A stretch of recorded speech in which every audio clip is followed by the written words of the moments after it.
ஒரு மகிழ்ச்சியான செய்தி.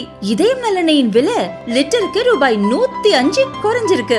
செப்டம்பர் 2023ல 1 லிட்டர் இதயம் நல்லெண்ணெயின் அதிகபட்ச விலை ரூபாய் 503. ஆனா இப்ப 1 லிட்டர் இதயம் நல்லெண்ணெயின் விலை ரூபாய் 398 மட்டும்தான் தமிழ்நாட்டுல. அப்ப இனிமே எல்லாரும் இதயம் நல்லெண்ணெய் வாங்கலாம் இல்ல? 5 நாள் சுற்றுப்பயணமாக ஊட்டி சென்ற முதல்வர் ஸ்டாலின் சிறப்பு மலைப்பகுதி மேம்பாட்டு திட்ட திறந்தவெளி மைதானத்தில் நடைபயிற்சி மேற்கொண்ட போது செய்தியாளர்களை சந்தித்தார்.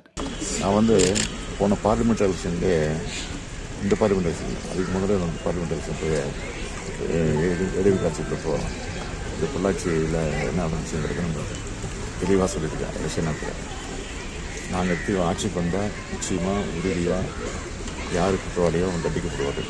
எப்படிப்பட்ட பொறுப்பு இருந்தாலும் சரி, எவ்வளோ பெரிய செல்வாக்கு கொடுத்துருந்தாலும் சரி, நிச்சயமாக தண்டிக்கப்படுவார்னு சொன்னேன்.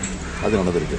அதனால தான் அசம்பிளியில் கூட கடந்த சட்டமன்ற கூட்டத்தொடரில் அசம்பிளியில் கூட பேசும்போது இந்த ஆட்சியினுடைய எவ்வளோ ஆட்சிக்கு பொள்ளாச்சியே சாட்சி, பொல்லாத ஆட்சிக்கு பொள்ளாச்சி சாட்சின்னு சொல்லியிருக்கேன்.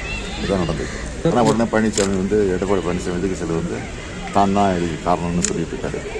அதே மாதிரி அமித்ஷா போய் பார்த்துட்டு இருந்தார். ஏன் பார்த்தாருக்குன்னு நாட்டுக்கே தெரியும்.